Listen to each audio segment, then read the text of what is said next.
Nickel. Oui, moi, Baruch Hashem, je suis très bien. On est live, on y va. Merci à Valérie pour ce super accueil. On s'est régalé. Et la vérité, je sais qu'elle a fait ça en l'honneur de ses filles qui sont là. Alors ça s'applaudit. Ça fait plaisir. Une, ça nous suffisait pas, il nous en fallait encore trois. Ça tombe bien parce que ce soir, on va justement parler des filles, on va parler des femmes. Et on discutait avec Valérie, un des sujets qui nous passionnait, c'était de parler de la place des femmes dans le judaïsme et de commencer bien sûr à trouver cette idée. Il n'y avait pas mieux que la paracha de cette semaine. La paracha s'est tombée, mais trop bien, parce que la paracha de cette semaine, c'est la paracha de Shemot. Shemot, ça veut dire quoi? Les noms. Donc, une petite parenthèse, c'est très important d'avoir tous, que chacun de nous ait un nom juif. C'est très joli, les noms américains, les noms français, je sais pas, Geneviève, Marie-Chantal, Janine, voilà, Kimberly, Jessica. C'est des très beaux prénoms. Mais c'est très important que chacun de nous ait un prénom juif. C'est pour ça que la paracha de cette semaine, elle s'appelle Shemot. D'ailleurs, tout le livre, il s'appelle Shemot. Parce que qu'est-ce qui a fait qu'on a pu libérer les juifs de l'esclavage d'Égypte? C'est qu'ils ont gardé leur identité à travers leur prénom juif. Donc c'est vraiment important. On raconte une fois qu'il y avait un homme qui s'est évanoui et personne n'arrivait à le réveiller. C'était il y a des centaines d'années en arrière. Personne n'arrivait à le raviver. Ils emmenaient des sels, tout emmenaient, rien à faire. Jusqu'à ce qu'une personne, le rabbi, il est venu, il s'est penché, il lui a dit quelque chose à l'oreille. La personne, elle s'est réveillée. Tout le monde s'est mis autour, ils lui ont dit, mais qu'est-ce que vous avez dit? C'est quoi ce miracle? C'est quoi le mot magique? Le rabbi, il a dit, je l'ai juste appelé par son prénom juif. Parce que l'âme, elle a tout de suite répondu. C'est tellement important d'avoir un prénom juif. Et si vous en avez pas et que vous êtes plus un petit bébé, c'est pas grave parce qu'on peut toujours vous nommer à la Torah. T'as pas de prénom juif? Alors Mina Shamaim, qu'on a fait le cours ici ce soir. Il y a une personne qui n'est pas là ce soir mais qui fait partie de notre cours et sa maman elle avait pas de prénom juif, etc. Et on l'a nommée à la Torah. Mon père il l'a nommée. Elle avait même pas besoin d'être là-bas. Mais elle a choisi le prénom. Mon père il l'a nommée à la Torah et maintenant c'est son prénom juif. Donc c'est très facile, on peut en parler après, on peut en choisir un ensemble et se faire nommer. Ah voilà, une nouvelle Sarah, bonjour, copine, une nouvelle Sarah. On peut toujours avoir un prénom juif, donc c'était ma petite parenthèse est terminée.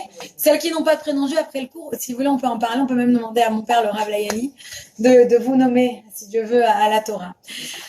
Et donc, revenons à nos moutons, comme dirait Gad Elmaleh. Revenons à nos sujets. On parle de la femme. Et pourquoi dans cette paracha, la femme juive, elle est tellement à l'honneur? On pourrait penser que toute la paracha, c'est l'histoire de la sortie d'Égypte. Et la première personne à laquelle on pense quand on pense à l'histoire de la sortie d'Égypte, c'est, ne me dites surtout pas Charlton Heston, dites-moi Moïse.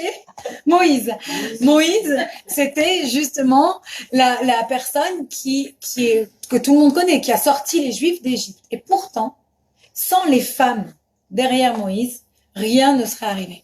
Sans les femmes, sans Myriam, sans sa mère Yocheved, sans Batia, sans toutes ces femmes, Moïse, d'abord, il serait même pas en vie, il serait même pas né, j'irai plus loin, et il n'aurait pas pu sortir le peuple juif d'Égypte. C'est grâce aux femmes qu'on est sorti d'Égypte. Et on va aller un peu dans les détails. Racontons d'abord un midrash.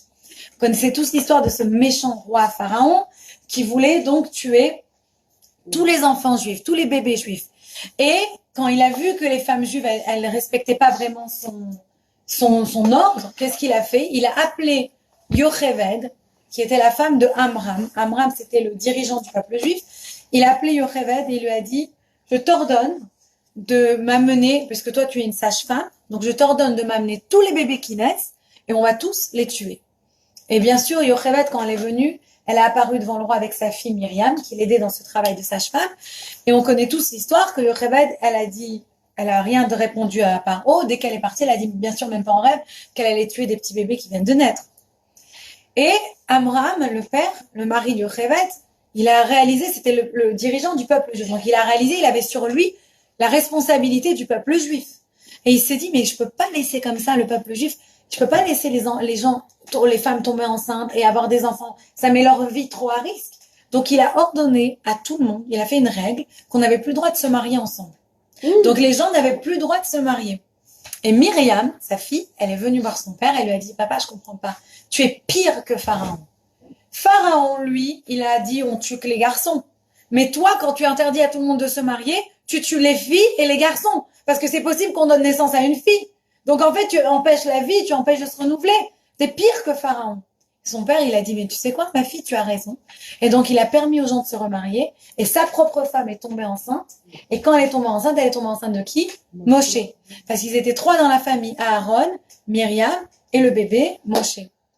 Et donc ça, c'est la première histoire qu'on voit dans la Torah, que là, il y a Myriam qui a eu le courage de remettre son père en place, entre guillemets, avec respect, bien sûr. Elle l'a fait quand on parle à ses parents, toujours avec respect.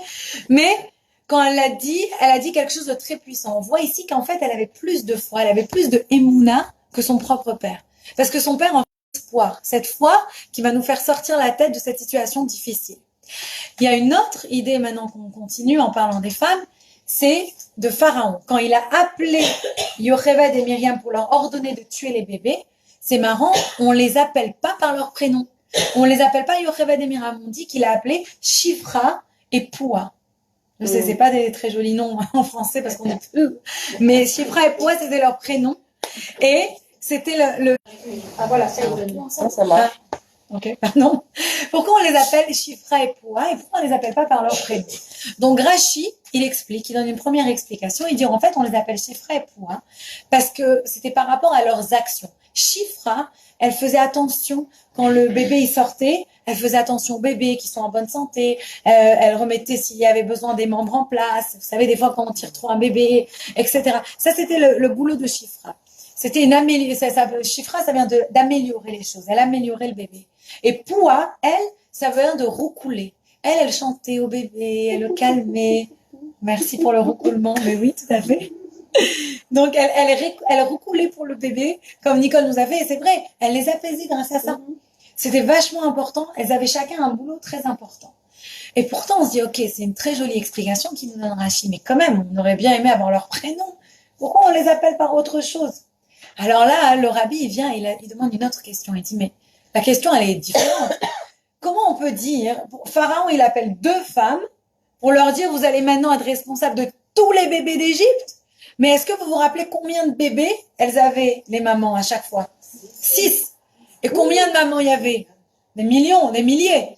Alors, comment 2 femmes, elles peuvent aller à chaque accouchement de 6 bébés et ramener les bébés à Pharaon? C'était impossible. C'est pas compréhensible. Alors, il y a plusieurs explications. Et le Malbim, il explique, en fait, quand on dit Shifra et Poua, bien sûr, il a convoqué Yocheved et Myriam, mais en fait, il y avait comme 2, si vous voulez, départements. Il y avait le département de Shifra et le département de Poua. Une, en fait, c'était des sages-femmes qui étaient réservées pour s'occuper de la maman, que la maman ait un bon accouchement. C'était comme des doulas, on l'aidait bien accoucher, etc. Et l'autre département, il s'occupait des bébés. Donc, en fait, quand il a dit, il a appelé Shifra et Poua, il a appelé les responsables des 2 départements. Mais bien sûr qu'il y avait d'autres sages-femmes. Mais on savait que Shifra et Poua, que Yocheved et Myriam, c'était les 2 sur lesquels on pouvait toujours compter. S'il y avait un problème, on savait que quand Yocheved, elle venait, elle avait l'aide de Dieu. Elle était une bonne famille, elle était quelqu'un de gentil. Donc les gens, ils se sentaient toujours à l'aise. Ils n'avaient pas nécessairement envie d'appeler une autre sage-femme. Et elle pouvait miraculeusement venir et les aider. Et pourquoi c'est tellement important par rapport à la femme, ce travail-là de sage-femme? Tu parlais pour Eden. Pourquoi c'est tellement un beau métier? Parce qu'on dit que ce travail qu'elle faisait, c'était un travail où il fallait se sacrifier, il fallait se donner complètement. Si vous réfléchissez une minute, elle avait plus de vie. On l'appelait Amine. On ne pouvait pas l'appeler vraiment, mais on l'appelait à chaque moment pour lui demander de venir, etc. Donc il fallait qu'elle donne de son temps précieux, de son temps de vie, de son temps de famille, et elle se sacrifiait pour ça. Et ça, la Torah, elle nous dit, c'est vraiment une qualité de la femme. Par définition, les femmes, on donne. On aime donner. Et c'est vraiment, on se pose pas la question. Hachem, il nous a construit, il nous a vraiment créé avec cette qualité en nous. Et c'est pour ça que c'est la femme qui a réussi à mériter la sortie d'Égypte, parce qu'il fallait justement une personne qui se dévoue complètement. Quand tu dois te battre contre Pharaon, le grand dieu d'Égypte qui régnait sur des kilomètres et des kilomètres et des milliers de kilomètres, tu avais besoin d'avoir du courage. Donc tu avais besoin d'avoir une femme. ces femmes-là qui étaient déjà prêtes, depuis leur naissance, à se sacrifier pour les autres. Une autre idée qu'on dit sur ces femmes qui est vachement intéressante, c'est qu'elles montrent un exemple de courage. Elles sont braves, courageuses. Elles mettaient leur vie en danger. Elles allaient contre l'autorité et ça leur faisait pas peur. Et ça, si vous regardez à travers le fil des temps, c'est toujours les femmes qui sont derrière les hommes. Même si vous avez l'homme dans le passé qui était toujours devant, au forefront, comme on dit, c'est la femme, la force tranquille, c'est la femme derrière qui va et qui l'aide et qui le pousse et qui l'encourage. Toujours, c'est la femme qui fait ça. Donc, c'est ça qui a fait que... Pardon ? C'est fatigant, tu vois. C'est pour ça que le cours dernier, on a expliqué que la femme, elle doit prendre du temps pour soi. Justement, sinon elle se vide. C'est très vrai. Ça fatigue si tu fais pas attention. Tout à fait. Mais on voit donc que c'est la femme qui nous apprend ça. Donc c'est une inspiration de cette paracha qu'on voit que ces femmes-là, c'est elles qui avaient, c'est comme on dit en anglais, elles avaient le backbone. C'est elles qui étaient la force derrière la société pour aider tout le monde à aller de l'avant. D'ailleurs, on dit que les hommes, eux, ils avaient carrément abandonné. Ils voulaient plus avoir d'enfants avec leurs femmes. C'est pas qu'ils voulaient plus, ils avaient plus la force de s'approcher de leurs femmes. Après une journée d'esclavage, ils avaient pas envie d'aller voir leurs femmes. Et on dit que les femmes, elles allaient sur le bord du Nil, elles ramassaient excusez-moi les Marocaines si je prononce pas bien, du khol, comme ça on dit. Voilà. Et elle se maquillait avec, elle se faisait belle, elle se mettait comme ça du rouge sur les joues. Et donc, elles revenaient attirantes et leur mari voulait aller avec elle et avoir des enfants. Donc, on voit c'est pour ça qu'on dit c'est grâce au mérite des femmes. Parce qu'elles se sont pas laissées aller. Malgré la situation qui était très difficile, elles ont continué à se faire belles, elles ont continué à essayer, elles ont continué à pousser. Et ça, c'est une force que la femme, elle a besoin. Quand on va aller dans un couple, on va savoir qu'il y aura des moments difficiles. Ça n'existe pas, le fleuve tranquille. Ça, c'est que dans les films. Mais encore. C'est vrai. Il y a un truc qui va pas, si c'est trop tranquille. Mais nous, en plus, les Marocaines, on a besoin un peu de feu, un petit couteau, je sais pas. Quelque chose qui bouge. Et c'est vrai que la femme, elle est là, mais elle doit avoir cette force-là. Elle doit être prête à être cette force tranquille dans son couple, comme ces femmes-là qui étaient prêtes à défier ce mauvais roi pour aller et sauver leur peuple. Et on voit que même la fille de Pharaon, elle était comme ça courageuse. Parce qu'imaginez, on vous dit, la fille de Hitler, de Mussolini, qui sauvait des Juifs. On n'a jamais, il n'y avait pas de fille Hitler, mais imaginez une idée pareille, c'est un peu débile. Personne pourrait penser à une idée pareille. Mais là, Batia, ça dépend comment on l'appelle, elle avait carrément quoi? C'était la fille de Pharaon qui avait comme but de tuer tous les bébés juifs. Et elle a sauvé un bébé juif. Elle a fait complètement l'inverse. Elle n'a pas eu peur d'aller à l'encontre de son père pour sauver une vie. Et quand elle était d'ailleurs sur ce Nil, il y en a beaucoup qui expliquent dans la Midrash qu'en fait, elle était là-bas pour se convertir. Elle voulait se tremper dans l'eau, pour se tremper comme dans un mikvé. En fait, elle était là-bas pour se convertir. C'est pour ça qu'à ce moment-là, avec cet acte qu'elle a fait, on l'a changé son nom parce qu'elle s'appelait pas Batia. Mais elle est devenue Batia parce que ça veut dire Bat-Ya, la fille de Dieu. À ce moment-là, son statut, il a changé parce qu'elle est devenue quelqu'un qui avait vraiment agi comme la fille de Dieu. Elle n'était plus juste la fille de son père, Pharaon, qui détruisait et tuait tout le monde. Elle est devenue carrément la fille de Dieu. Donc, on montre que quand tu as du courage, tu deviens la fille de Dieu. C'est Dieu qui va aller te protéger, qui va aller être là pour s'occuper de toi. T'es comme sa petite fille. Donc ça, c'est vraiment une idée qui signifie beaucoup de choses pour nous en tant que femmes. Maintenant, la question qu'on peut se poser, c'est que quand on écoute tout ça, on se dit mais c'est magnifique, c'est très beau. Les femmes, elles sont à l'honneur dans la Torah. Elles sont derrière les hommes, elles sont les courageuses, elles n'ont pas peur de défier Pharaon si elles pensent que c'est ce qu'il faut, que c'est la justice. Elles sont intelligentes, elles ont tellement de qualités.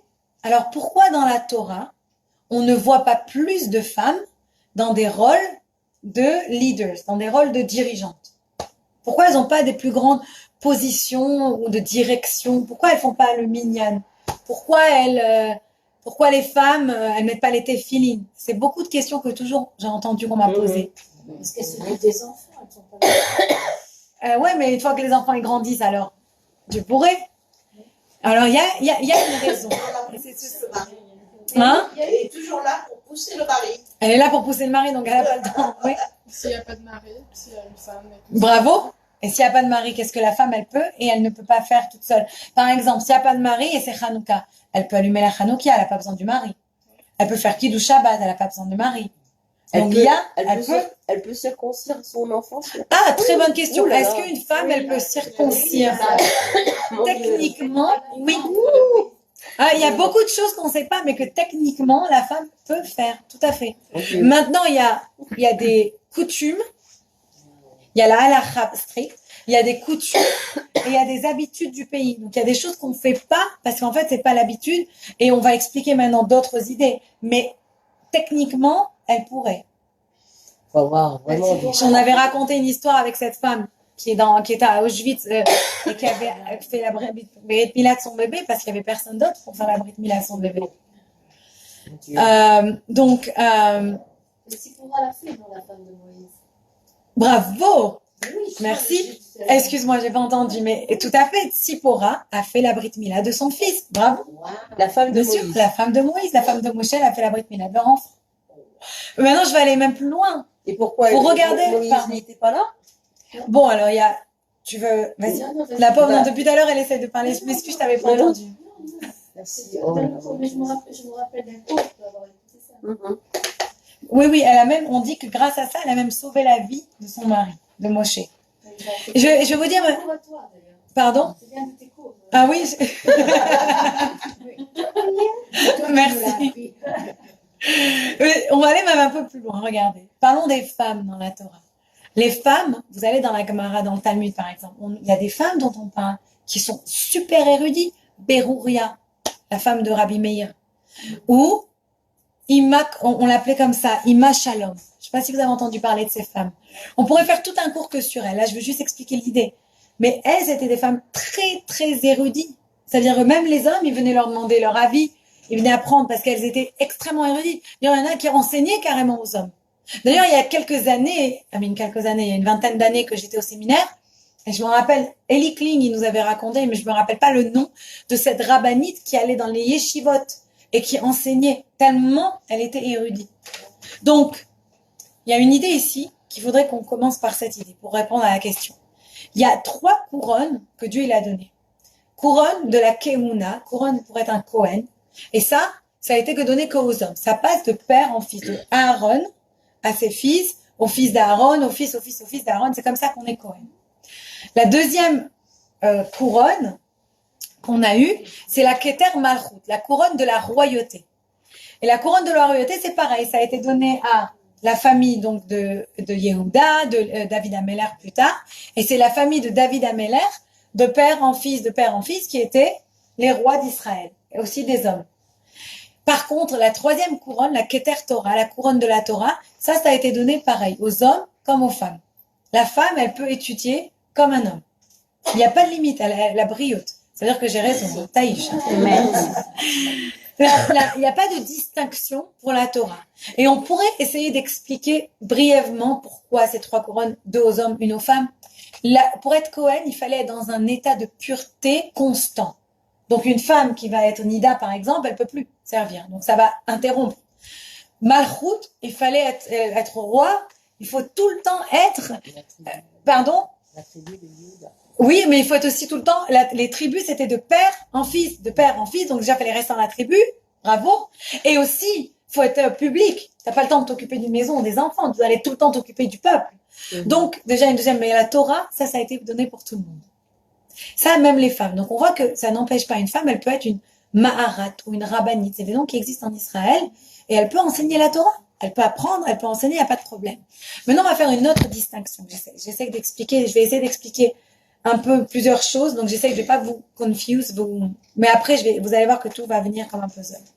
Deuxième chose que je voudrais expliquer, c'est que il y a certains titres qui sont des titres de distinction, mais ça ne veut pas dire que la personne, c'est une bonne personne. Je m'explique. Par exemple, il y a des PDG, des ministres, des présidents.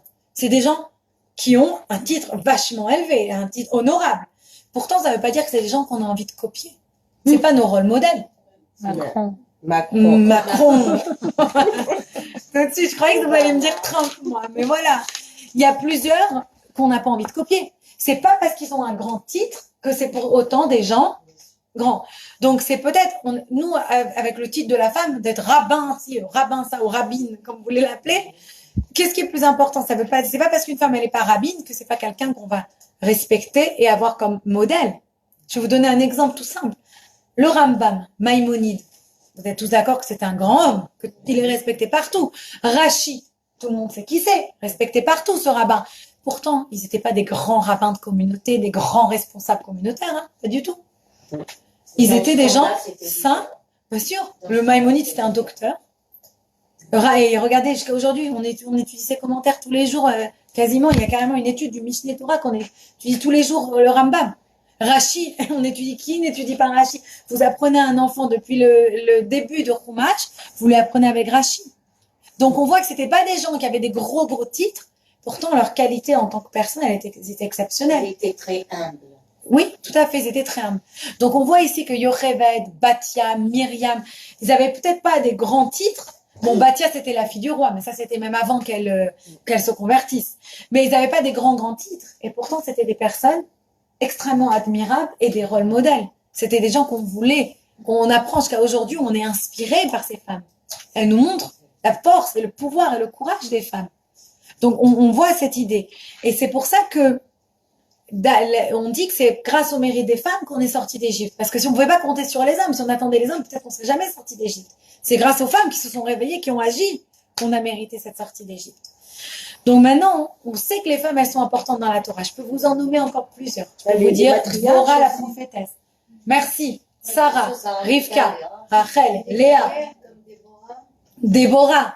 Tout à fait. Déborah qui était une prophétesse, Déborah qui, tout le monde venait la voir. Elle conseillait tout le monde. Et les gens, ils écoutaient ce qu'elle disait.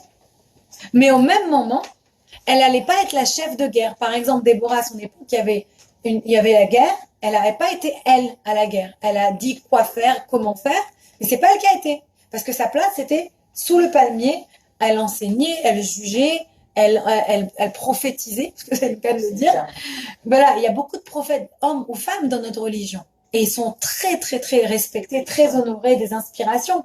Mais c'est pas pour autant qu'ils ont pris la place du rabbin.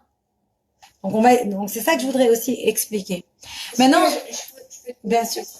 Est-ce que dans une synagogue séfarade, une femme a le droit de lire une paracha? Non, c'est pas tradition. Non. C'est une question de tradition. Parce que il y a certains avis, si tu parles de halakha, qui disent qu'une femme, elle peut lire la Torah. Maintenant, on va expliquer ça. Et après, c'est une question de tzniut, c'est une question de tradition, plus qu'autre chose. Venez, on revient maintenant dans la Kabbalah. La Kabbalah, elle donne aussi son avis sur la chose. Le Zohar, qu'est-ce qu'il dit? Il dit, regardez, à chaque fois, quand on parle de Dieu, on va parler d'une certaine manière féminine, et d'une autre manière, on va parler de manière masculine. Je vous donne un exemple. La Shrina, c'est féminin, en hébreu. Ça veut dire quoi, la Shrina? C'est la présence divine. Qu'est-ce qu'on va dire encore, par exemple, la Neshama, encore un mot féminin, qui veut dire l'âme. Neshama Elokit, c'est l'âme de Dieu que chacun de nous, il a en nous. Je vous donne un autre exemple, Tefila, la prière. Qui a appris la Tefila? Comment prier? Une femme, Hana. C'est grâce à Hana que même les hommes, ils savent comment prier aujourd'hui. C'est une femme qui nous a appris comment prier. Donc on voit que la femme, elle est présente partout dans la Torah. Et je peux aller, j'en ai encore un. Et l'homme, par contre, il est aussi présent quand on parle de Dieu, mais vous allez voir un peu la différence. Par exemple, on va dire, Shema Israël, Hachem Elokeinu, Hachem Echad. Là, c'est au masculin. Hachem est notre Dieu, Hachem Echad, Hachem est un. Baruch Hu, Baruch Shemo. Béni soit-il, masculin, béni soit son nom, masculin encore. Donc, dans quel moment on va appeler Dieu avec des noms féminins et dans quel moment on appelle Dieu avec des noms masculins? La Kabbalah, elle explique que le monde, il a été créé avec une balance de masculin et de féminin. D'ailleurs, le premier homme, il était moitié homme, moitié femme.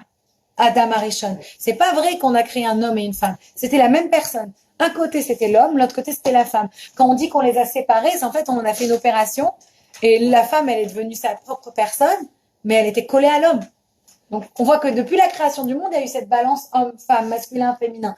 De partout, la Kabbalah, elle nous dit, tu retrouves ça. De partout, il y a cette dualité, et le monde, il tient sur cette dualité masculin-féminin. Ça veut dire qu'il y a des hommes qui ont plus de masculin en eux, et d'autres hommes qui ont plus de féminin en eux. Et vice-versa. Il y a des femmes qui sont plus masculines, et des femmes qui sont plus féminines. Quand on va parler ici masculin-féminin, on parle pour des idées générales, et pour la plupart des gens, bien sûr. Il y a toujours des exceptions. Donc, ce que je voudrais expliquer ici, c'est on reprend les idées, quand on parle de féminin, on dit quoi? On dit la shrina. La shrina, c'est quoi? La présence de Dieu sur terre. La neshama, c'est quelque chose qui est à l'intérieur de nous. À chaque fois qu'on va dire la divinité, on va dire Dieu de manière féminine, de manière de femme, à chaque fois, c'est quelque chose qui est à l'intérieur. C'est quelque chose qui est présent sur terre.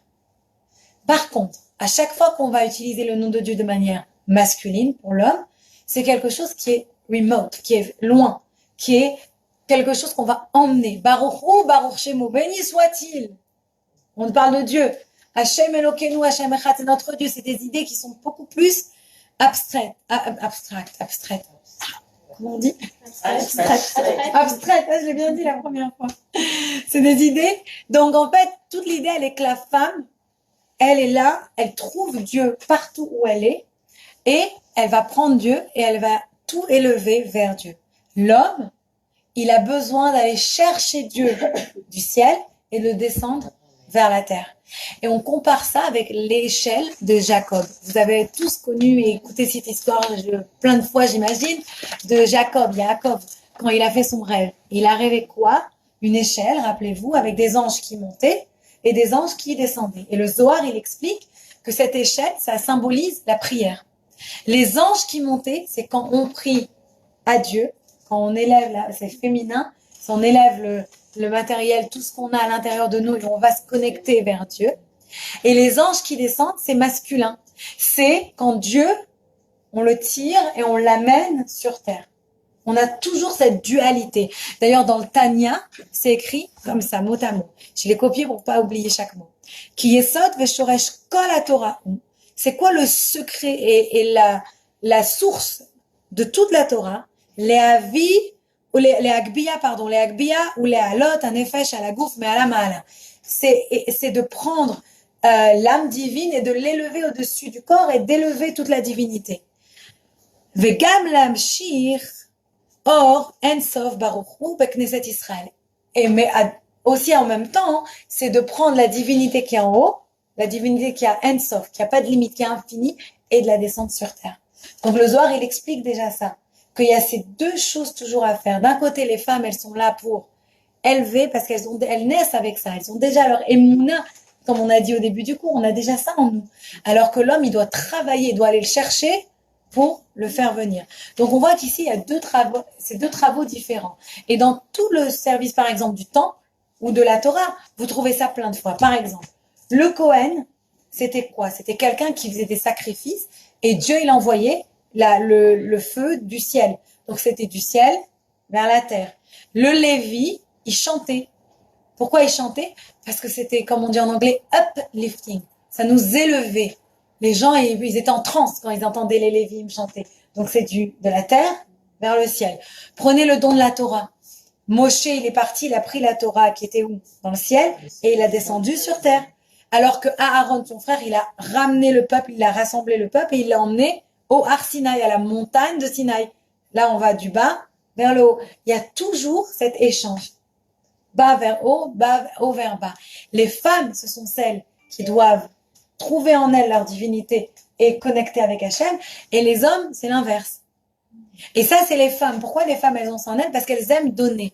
Et le mérite qu'elles ont de donner, on dit qu'il n'a pas de limite. On raconte cette histoire avec le Baal Shem Tov et Herschel, qui avait des chèvres. On raconte l'histoire qu'un jour, le Baal Shem Tov, qui est un grand saint, un grand sadique, il marchait dans une ville et il voit un homme qui passe avec des chèvres. Et tout le monde rigolait de lui. Et le Baal Shem Tov, il reste en transe devant lui. Il dit aux gens, vous êtes fous de rigoler, vous voyez pas? Il y a une grande lumière sur lui qui va avec lui. C'est quelqu'un de très spécial. Pourquoi il est très spécial? Qu'est-ce qu'il a fait? Maintenant, les gens, ils disent, on sait pas. Mais il a des chèvres, c'est tout ce qu'on sait. Tout le monde rigolait de lui. Ils vont, le Baal Shem Tov, il veut essayer de savoir, il n'arrive pas à deviner qu'est-ce qui s'est passé, pourquoi il a mérité une tellement grande lumière. Donc il commence à jeûner, il prie, il jeûne pendant 3 jours. Et au bout de 3 jours, dans le ciel, on accepte de lui révéler pourquoi il a eu la lumière. Donc il va voir ce Herschel là, ce fameux Herschel qui avait ses chèvres. Il lui dit, je m'excuse, mais s'il te plaît, dis-moi pourquoi tu as la lumière comme ça sur toi. Qu'est-ce que c'est? C'est quoi l'histoire de ta vie? Et Herschel, il raconte que sa femme, quand elle était vivante, elle faisait attention aux femmes qui venaient d'accoucher, ou aux gens qui n'avaient pas assez d'argent, ou aux petits bébés en bas âge. Toujours, elle allait et elle leur donnait à manger, elle leur amenait quelque chose, elle s'occupait d'eux, elle donnait, elle donnait, elle donnait. Et quand elle est morte, son mari Herschel, il n'arrivait pas à se consoler. Il était vraiment triste, vraiment malheureux. Et un soir, elle est venue en rêve le voir et lui a dit, écoute, je vois que tu es très malheureux. Et normalement, on ne permet pas de connecter, de venir voir quand quelqu'un est mort, on ne permet pas de revenir sur Terre. Mais là, on m'a permis de venir te voir dans le rêve pour t'expliquer et te donner un secret. Sache que moi, je suis dans une place très très belle dans le Gan Eden, dans le paradis. Pourquoi? Parce que je me suis toujours occupée des autres. Quand tu donnes aux autres, quand tu donnes de la générosité, de l'amour, de la bonté, tu penses à l'autre, sache que tu es toujours récompensé. Alors quand il s'est réveillé le matin, il a dit, moi je peux pas cuisiner comme ma femme, je peux pas faire toutes ces choses-là. Alors il a eu une idée, il a été inspiré par ce rêve, ça l'a consolé aussi. Il a acheté des chèvres. Et avec ces chèvres, chaque jour, il les trayait. Et avec le lait de la traite, il l'emmenait et il le donnait à tous ces gens que sa femme, elle aidait. C'est ça qu'il a fait mériter. L'histoire, elle est que, après l'histoire, elle continue, mais moi, je vais l'arrêter là, mais l'histoire, elle est là qu'en fait, quand tu donnes, tu mérites une grande lumière, tu mérites, parce que tu deviens quelqu'un qui donne, tu deviens quelqu'un de bon. Automatiquement, tu donnes, tu reçois. Donc ça, c'est l'idée des femmes. L'idée des femmes, c'est de toujours être dans ce monde et de libérer la lumière divine et de l'envoyer vers Dieu. L'idée de l'homme, c'est l'inverse. C'est pour ça que, maintenant on va commencer à répondre, l'homme, comme il a besoin toujours d'emmener sa divinité, il a besoin d'organisation, il a besoin d'un rythme, il a besoin d'un cycle, que la femme n'a pas besoin. La femme, elle a un cycle, elle a ses règles, elle a tout un cycle déjà naturel dans son corps il est déjà tout réglé. Elle n'a pas besoin de tout ça, la femme. Alors que l'homme, il a besoin de tout ça. Donc, l'homme, il a besoin de tous ces rappels. Il a besoin d'aller à la synagogue. Il a besoin d'aller se retrouver avec d'autres hommes pour aller trouver cette divinité. Alors que la femme, elle l'a déjà en elle. Elle n'a pas besoin de sortir de la maison. C'est quelque chose qui est intérieur, il est déjà là. En fait, la femme et l'homme, comme ils n'ont pas besoin des mêmes choses, ils n'ont pas le même travail. Imaginez dans une classe. Vous êtes une maîtresse. Je ne sais pas s'il y a des maîtresses ici. Vous êtes une maîtresse. Et vous avez des enfants qui apprennent de manière différente. Vous avez un enfant qui est un génie et vous avez un enfant, le pauvre, bon, il est un peu lent.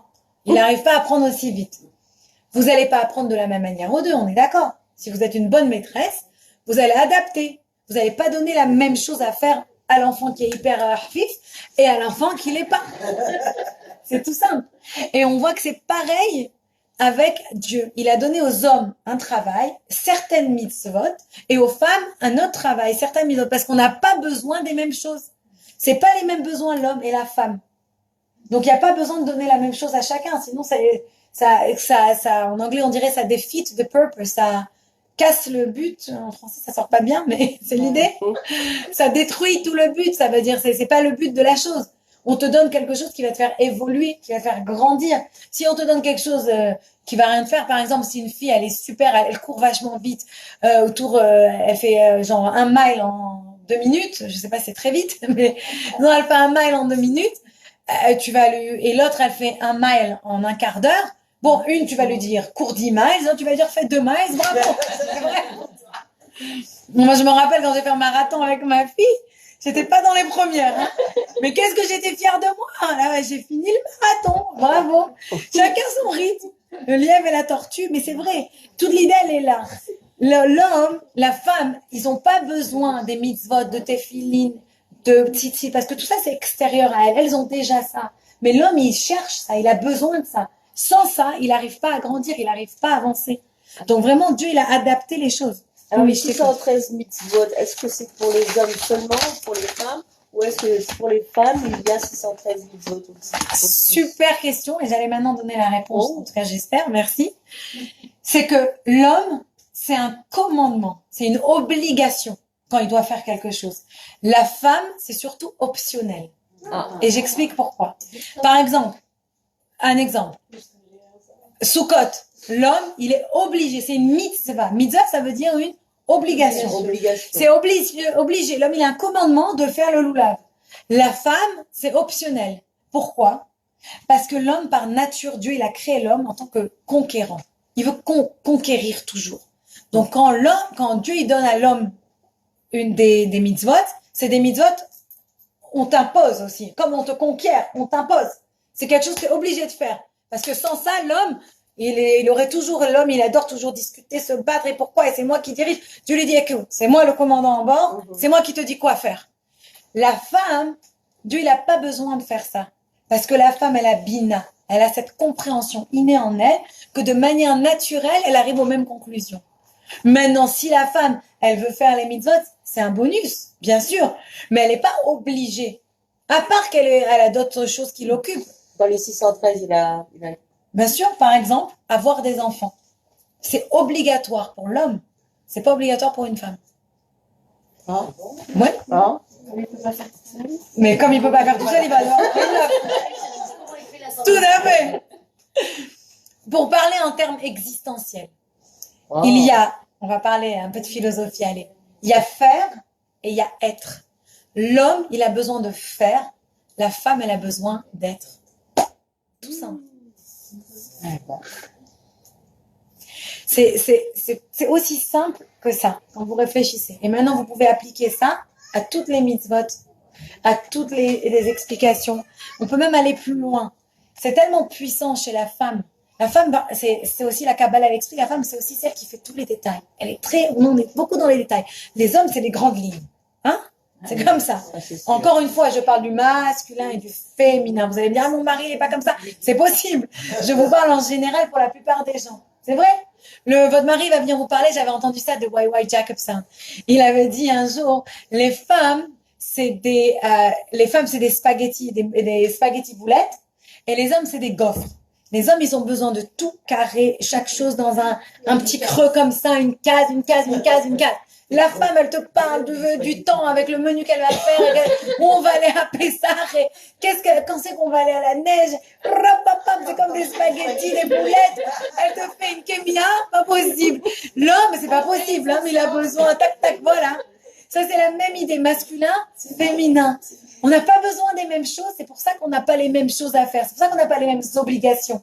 Et on dit, une des raisons, par exemple, que la femme, elle va pas à la choule, par exemple, faire le minyan avec l'homme. D'ailleurs, je m'arrête une seconde parce que mon père, à chaque fois, il nous raconte ça. Et mon père, il a étudié à Aix-les-Bains, au lycée. Et il y avait une prof qui était d'Algérie, pas juive. Et mon père, un jour, il était en retard. Elle lui a dit, mais vous étiez où? Il a dit, je suis partie compléter minyan. Ah, je connais en Algérie aussi. Moi aussi, je complétais minyan. Mon père, il a jamais oublié celle-là. Mais, si disons les femmes, elles allaient à la choule, qu'est-ce qui se passerait? Deux choses. Ou les femmes, elles vont venir, et les hommes, dès qu'ils vont voir les femmes, ils vont dire, ah, ça y est, la femme, elle est là, il n'y a plus besoin de prier, elle prie pour moi. Ou, une autre chose qui pourrait arriver, c'est que la femme, elle va, en fait, se rentrer dans les détails, elle est tellement omnibulée par tous les détails, qu'à la fin, elle va devenir un homme. Toute l'idée, par exemple, du mouvement du MLF et du mouvement de libération des femmes et de ci et ça, vous êtes trop jeune pour savoir ça. Moi aussi. Hein. Non, je rigole. Mais à l'époque, la vérité, les femmes, elles pouvaient pas conduire, elles pouvaient pas voter. Hein. Quand vous réfléchissez, on est arrivé loin. Il y a eu une révolution féminine. D'ailleurs, le rabbi, il va en parler là. Genre, je reviens très bientôt. Et cette révolution féminine, la femme, elle est arrivée très très loin. C'est magnifique ça. Mais quand vous réfléchissez, une des choses qui dérange dans ça, c'est que tout leur but, c'était que la femme, elle est comme l'homme presque. Mais t'as pas besoin de devenir un homme. Oui, t'as le droit de voter 100%. Oui, t'as le droit de te libérer. Oui, t'as le droit de conduire, encore heureux. Mais pas besoin de devenir un homme non plus. T'es pas obligé. Elles sont arrivées à un point dans ce mouvement-là où il fallait genre prendre le job, prendre la place de l'homme. Une femme, c'est beau parce que c'est une femme. L'homme, c'est beau parce que c'est un homme. Chacun, il doit avoir ses qualités. Chacun, il doit avoir ses défauts, tout à fait, oui, parce que l'un, il complète l'autre et il aide l'autre. Donc ça, c'est vachement important. Tu n'as pas besoin de devenir un homme pour être heureuse. Sois une femme et tu peux être très heureuse. Mais reste toi-même. Pourquoi tu as besoin d'aller dans le minyan? C'est ok, tu peux être une femme, on a dit, tu peux être érudit, on a bien expliqué tout ça. Tu peux avoir une position de leadership, tu peux avoir une position d'être dirigeante. T'es pas parce que t'es femme que t'as pas le droit d'être dirigeante. Je sais qu'en France, par exemple, tu vois pas beaucoup de femmes qui sont dirigeantes de communauté. Mais il y a rien de mal à ça. Il y a aucune interdiction. C'est pour ça, même techniquement, être rabbin, tu pourrais faire des discours si tu voudrais, techniquement. Mais après, il y a l'histoire de Nida, de lire la Torah, il y a l'histoire de Tzniout, de modestie. Après, c'est d'autres choses qui vont en compte. Mais la femme, elle n'est pas vraiment limitée. Quand on dit, ah, la Torah est limite, c'est pas qu'elle est limitée. La Torah, elle respecte le rôle de chacun. Autant des femmes que des hommes. Parce que si tu commences à tout mixer, bah là, tu n'auras plus d'identité. Je vous donne un petit exemple pour expliquer ça. T'as de l'eau et t'as du feu. Mets-les ensemble. Mixe-les, vas-y. L'eau et le feu, qu'est-ce qui se passe? Ou le feu, il s'éteint, ou ça marche pas. Maintenant, mets le feu dessous l'eau, dans une marmite. Qu'est-ce qui se passe? Ça cuit. Ça bout. Ouais, ça bout et ça marche. Dans la vie, ça veut pas dire que l'un doit être en dessous de l'autre. C'est pas une idée. Mais l'idée, elle est que il faut connaître exactement sa place. Quand tu es à la bonne place, tout marche, tout cuit. C'est du tout cuit. C'est vrai. Quand tu es à la bonne place, tout va bien. C'est pour ça que la Torah, elle donne aux hommes certains rôles et à la femme certains rôles. C'est pour ça que c'est la femme, c'est par la femme qu'on devient juif. Si la maman, elle est juive, les enfants sont juifs, pas le papa. J'ai pas entendu beaucoup de papas dire « Ah, pourquoi le juif n'est pas de papa ?» Non. Mais pourquoi nous, on veut la place de l'homme? C'est comme ça. Il y a aussi des choses qu'il faut accepter, que c'est écrit dans la Torah. Ça a été notre Masorah, ça a été notre, comment on dit ça, nos coutumes et notre enseignement qu'on s'est passé de père en fils et de mère en fille. Et il y a des choses qu'il faut respecter. Par exemple, dans le Beth Amikdash, les hommes et les femmes étaient déjà séparés pendant la prière. Pourquoi? Parce qu'il y a une certaine énergie quand les femmes prient, et une certaine énergie quand les hommes prient. Et c'est pas toujours bon de mélanger certaines énergies. C'est pour ça d'ailleurs quand Yitzhak et Rivka, ils n'avaient pas d'enfants, Isaac et Rebecca, ils n'avaient pas d'enfants, Yitzhak et Rivka, les deux, ils ont prié. Mais qu'est-ce qu'on nous dit? On donne un petit détail intéressant. Chacun, il priait dans son coin. Parce que chacun, il avait une énergie différente et une prière différente. Yitzhak, c'était un homme, il devait amener l'énergie du ciel vers la terre. Rivka, c'était une femme, elle devait sortir cette énergie à l'intérieur et la connecter avec Dieu. Donc chacun, on a un travail différent. Et je voudrais terminer avec cette idée très belle. La Kabbalah, elle dit, dans le Zohar, et la Chassidut, elle revient dessus beaucoup. Le Rabbi disait ça souvent, que en période messianique, juste avant que Mashiach vienne, ça va être une ère féminine. Les femmes, elles vont avoir beaucoup plus de pouvoir et elles vont être complètement dans leurs éléments et elles vont être de plus en plus, si vous voulez, s'épandre. Elles vont être de plus en plus être présentes dans la société et influencer la société. Et le Rabbi de Lubavitch, par exemple, c'est pour ça qu'il faisait pas seulement pour les hommes. Il faisait aussi pour les femmes. Par exemple, les hommes, ils se rassemblaient une fois par an pour le Kinous des Shluchim. Les femmes pour le Kinous des Shluchot, le 22 Shvat. C'est quelque chose que le Rabbi, il insistait. Il disait, la femme du rabbin, elle doit pas rester à la maison. Elle doit donner des cours. Elle doit recevoir des femmes. Elle doit aussi parler à la synagogue. Elle doit être publique. C'est pas quelqu'un qui va se cacher. Dans la Torah, on peut être religieux, on peut être orthodoxe et on peut supporter, encourager les femmes. Elles ont leur place. Et une place qu'on veut dans la société. Parce que c'est une place dont on a besoin. On a besoin des femmes. Et une autre histoire très très jolie, je vais peut-être terminer sur cette histoire et après vous montrer une photo aussi, c'est que il y avait un jour je sais pas exactement ce qu'il était, c'était comme le maire du Bronx, ok? Il était un attorney général, comment on dit en français un attorney général? Un avocat général? Non, ça veut rien dire. Non. Un grand avocat. Un procureur, merci. Merci. Je sais pas ce que j'ai, excusez-moi, j'entends pas, je m'excuse. Un procureur, etc. Et cette personne, il s'appelait Abrams, Robert Abrams. Vous pouvez le Google. Et sa femme, Diane Abrams. Et les deux, ils sont partis rencontrer le rabbi. À l'époque, on pouvait s'asseoir et prendre rendez-vous et parler avec le rabbi. Et ils sont rentrés dans la pièce avec le rabbi. Et lui, tout de suite, il s'est mis à parler avec le rabbi, etc. Et automatiquement, sa femme, elle s'est mise de côté, elle s'est assise et elle n'a pas parlé. elle était très silencieuse parce qu'elle s'est dit, ça se fait pas, moi, une femme, que je parle avec le grand rabbi. C'est mis de côté. Et le rabbi, il parle avec son mari et d'un seul coup, il se tourne vers sa femme, vers Diane, et il lui dit, mais pourquoi vous ne dites rien? Ce sont les jours de la libération des femmes, il faut parler. Le rabbi voulait justement que les femmes, elles participent. Il voulait pas que les femmes, elles restent dans leur coin à se taire. Et d'ailleurs, c'est ça que je vous ai emmené, je voulais vous montrer. À cette époque-là, ils ont commencé à faire des magazines pour enfants, etc. Et à chaque fois, ils envoyaient au rabbi la cover, la première page du magazine, pour lui demander son avis.